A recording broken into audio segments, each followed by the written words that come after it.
Hello, parents. Welcome to the Masterful Parenting Podcast. I'm Ann Alvarez, parent coach, school counselor, and mom of two. Do you struggle with your relationship with your kids because you carry childhood pain? Do you get triggered by your child's behavior, become irrational, and maybe even yell at your children?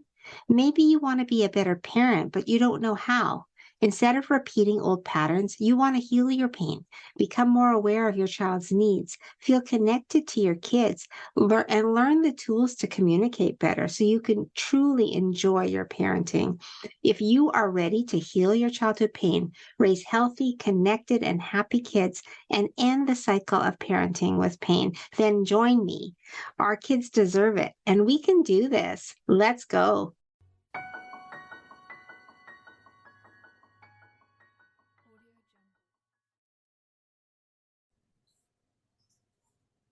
Hello, parents. Welcome to the Masterful Parenting Podcast. I am so excited today because today we have a very special guest. Her name is Dr. Michelle Lloyd. She is a transition success coach who delivers high energy keynote presentations that challenge its audiences to leverage their focus and implement strategies they can apply prior to or during their teens' transition out of the home. She mentors with passion and guides with strength while developing and encouraging mothers toward becoming their next best selves. So, Dr. Michelle, thank you so Hel- much for joining us. You're welcome, and thank you so much for inviting me. I'm elated to be here. Oh, I'm so glad you're here. Okay, I'm going to start with the first question. Did you experience any childhood pain? And if so, how did you overcome it? Good question, and I did. I was raised in a household with an alcoholic and drug addicted father and a battered mother. And so, in that situation, it left me angry and it left me irritated. And even when I think about being the middle child of three girls, my mom had three girls, my mom and dad had three girls. And so when we think about that middle child, that's typically the middle child who receives less attention. So usually the attention is on the oldest because, of course, the parents are typically trying to steer them in the right direction. And then the attention is also on the youngest because that youngest is the baby, and we have to make sure that we take care of the baby. So, the middle child, statistics say receives the least amount of attention. So less attention, and then experiencing that abuse. I have to admit, I was angry, I was irritated, and throughout that, I'll also mention this: my mother kept us busy. So we were in Alateen to get help that we needed while she went to Al-Anon. Had piano lessons, we were in tap dance, and we were in church, a lot of church. So my mother, she did the best she could after making the decision to marry my father with what she had within the time she was given. So yes, I did experience childhood trauma, and I have to admit that I overcame it through, of course, the busyness, being occupied, of course, while I was younger. And then, of course, leaning into my relationship with Christ. Mm, That's the foundation of how I overcome came it. So yes.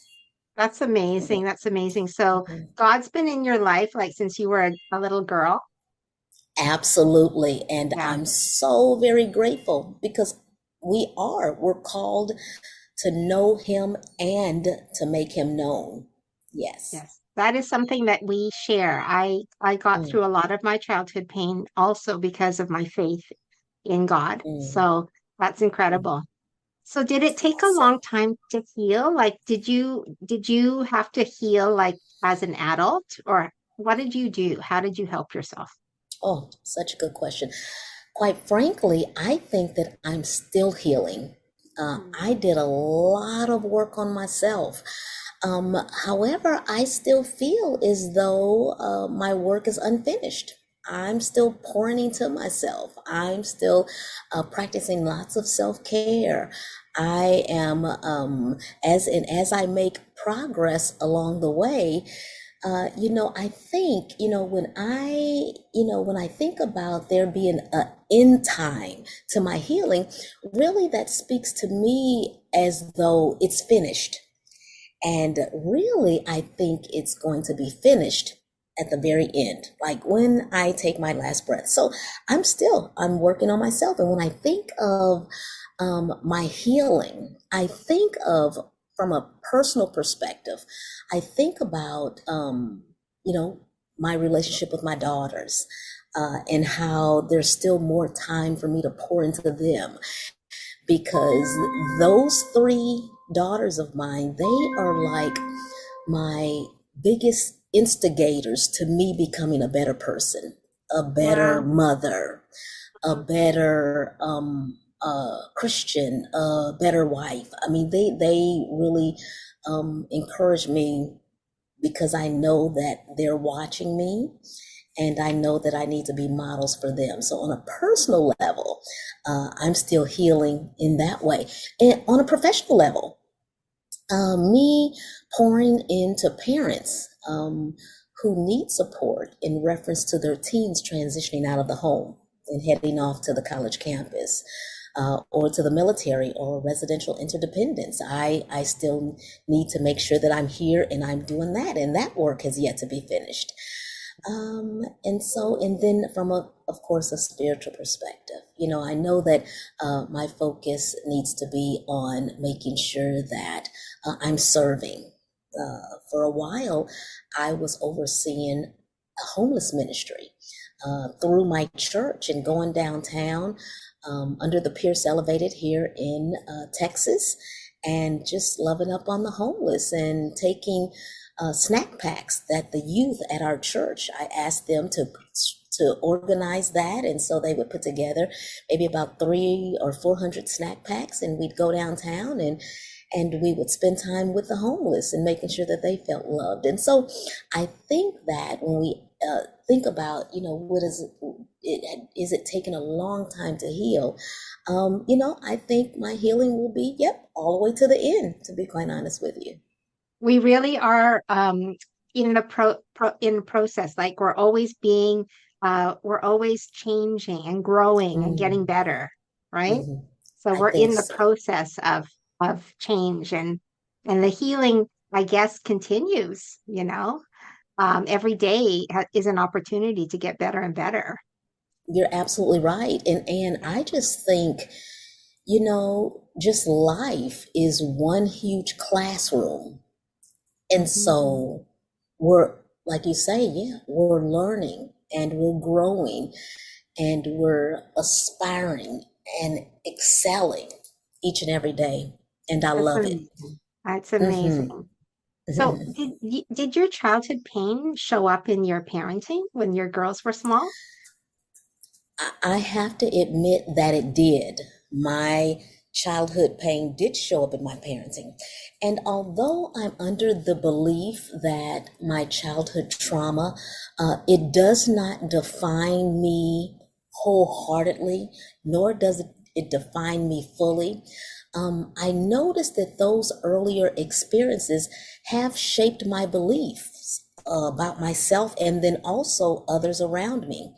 Uh, and it has also, Anne, that's such a good question. It has helped me to avoid some parenting behaviors, because I knew that as I slipped into a parenthood, I of course planned, all of my pregnancies were planned, but as I gravitated, that's a better word, gravitated towards parenthood, I knew I needed to break some generational curses from my Mhm. childhood. So I found myself protective of my daughters and their innocence.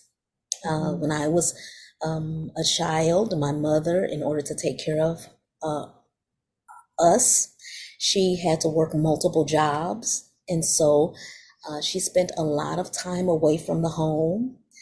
And of course, that left us to ourselves, my sisters and I, quite a bit. So I found myself protective, yes, of my daughter's innocence. I found myself also a little bit more supportive of their endeavors. My oldest daughter, when I was at a parent teacher conference, of course, her teacher, I think it was a physics and maybe a calculus teacher. It was a teacher who taught a dual subjects.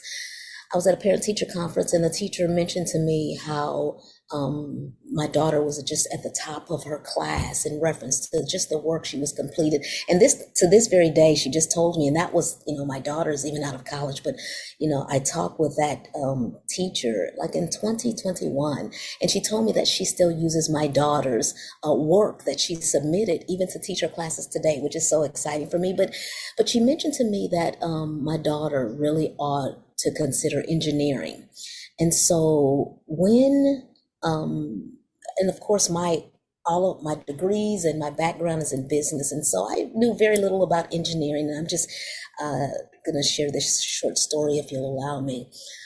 Yes. And so, thank you. So she mentioned that my daughter to go into engineering. So then that meant we needed to do some research. Like, what is this engineering, and what are the different angles and the branches of engineering? And so once we, had a slight idea and a clue about it, then my daughter did. She embraced the notion. She embraced that opportunity. And then we started looking for colleges when she was thinking about leaning into engineering. And so she was accepted into, speaking of just supporting her endeavors, she was accepted into Virginia Tech. And there she really leaned into industrial and systems engineering. And thereafter, of course, she did her internship. She did some traveling abroad to Australia and different places to see how major corporations, how the engineers worked at those locations. And then she landed an internship as an engineer with UPS. And after that, she was, of course, extended an offer by the company, which she did accept. But as she grew closer to graduation, then she was offered a position with Lockheed Martin. And so she decided to renege on UPS, and she accepted it with Lockheed, and she loves there's opportunity for growth and everything. So it's all about, just really, really supporting, of course, what it is that they're saying that they like to do. And what I found myself, when we think about supporting our teens' endeavors or our child's endeavor, it's all about analyzing and really studying our children.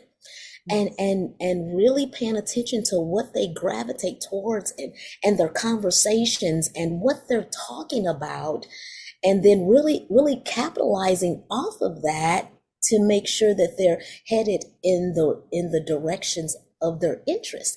And even scripturally, it talks about our children are like a bow and arrow, and they ought to be gearing and shot towards of course, those interests, which a lot of times are predestined and preordained by God. And so really, that's all I did. And so then my second daughter, she mentioned she said, I'm going to be a doctor. And then she sits for her MCAT next year. And so, but it's all about being supportive and helping, and, whatever help they need. I just really think that that's what we're called to do if we've been blessed with being a mother. And so that's the second way that I have to admit that, I've, really leaned into my parenting. And then third, and I'll share this, and then, we can move forward, is I think that my childhood pain as it relates to my parenting has caused me to be a little bit more sensitive as it relates to alcohol and drugs, because I saw firsthand how it can damage the family. And at all cost, I want to make sure that it avoids damaging my family as it did my family throughout my childhood.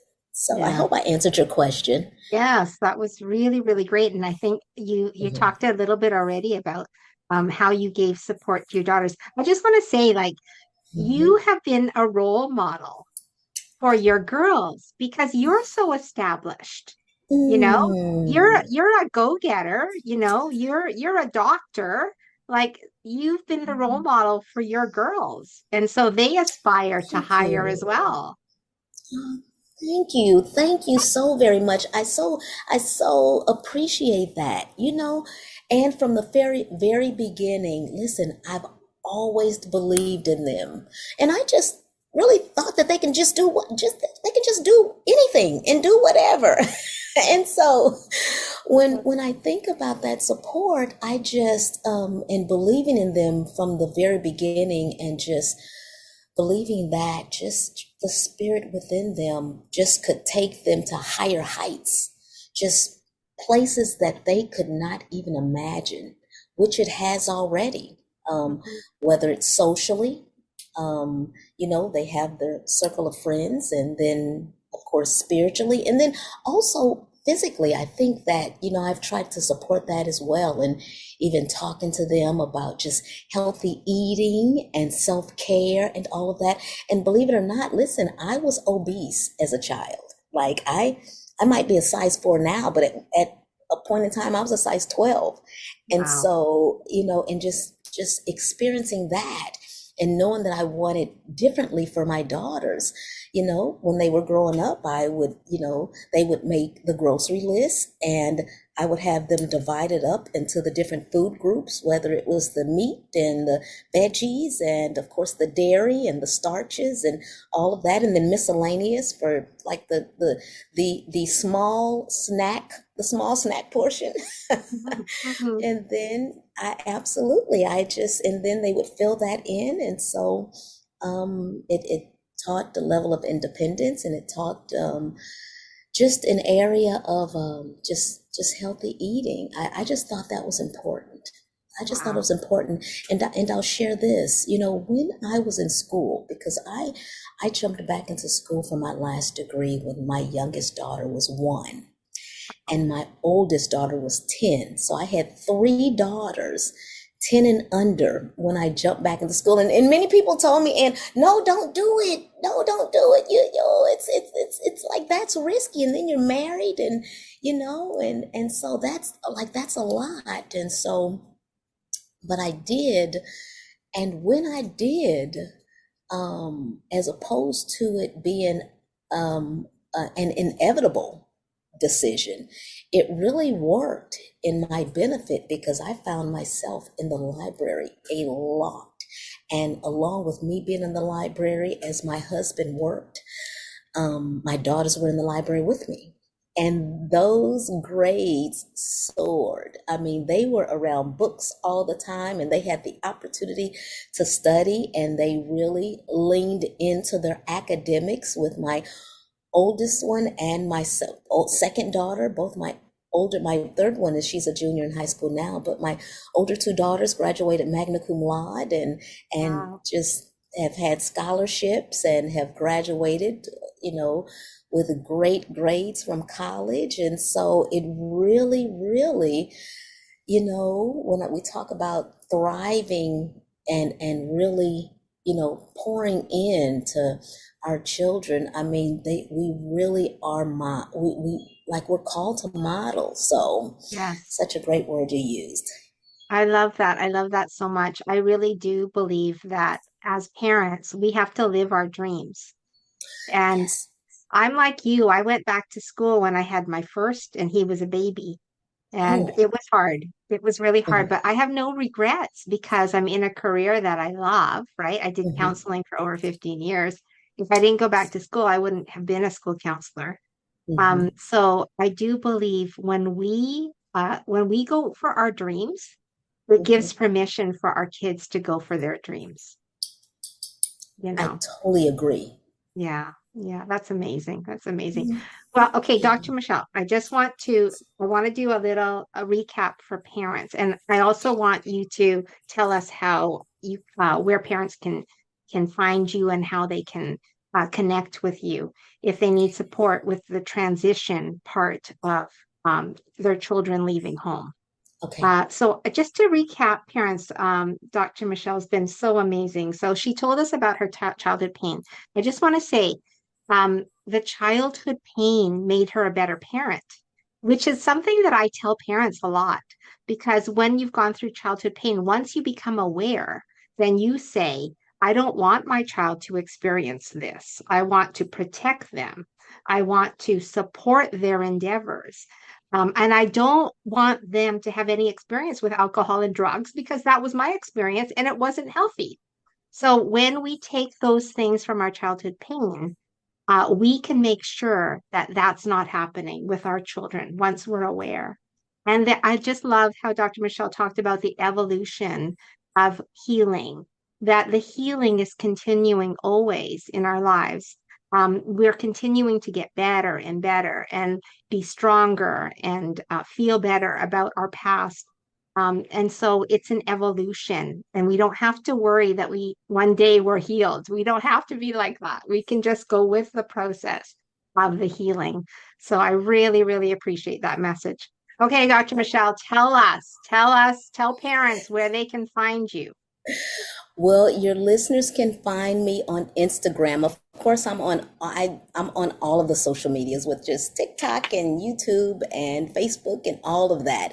Yet they can find me on Instagram, Pointers for Parents. So on Instagram, I'm there. Of course, when they come there, they will also see you and they will see your great information that you just continue to pour out. And so yes, they can totally come to Pointers for Parents on Instagram and find me there, and they can DM me. And when their teens are transitioning out of the home, they can send me a message, and then I'll be sure to respond. So thank you so much for having me, and Oh, I appreciate you. I appreciate you. It's such a pleasure to chat with you again. I always love our chats and I really, really appreciate you coming on the show today. So parents, thank you so much. Thank you to Dr. Michelle Lloyd. She's amazing. And thank you for listening, parents. You know I love you. You know that we're here for support. So reach out if you ever need support and keep on the journey because you're doing it. You're doing it and we love you. Thank you so much. Thank you.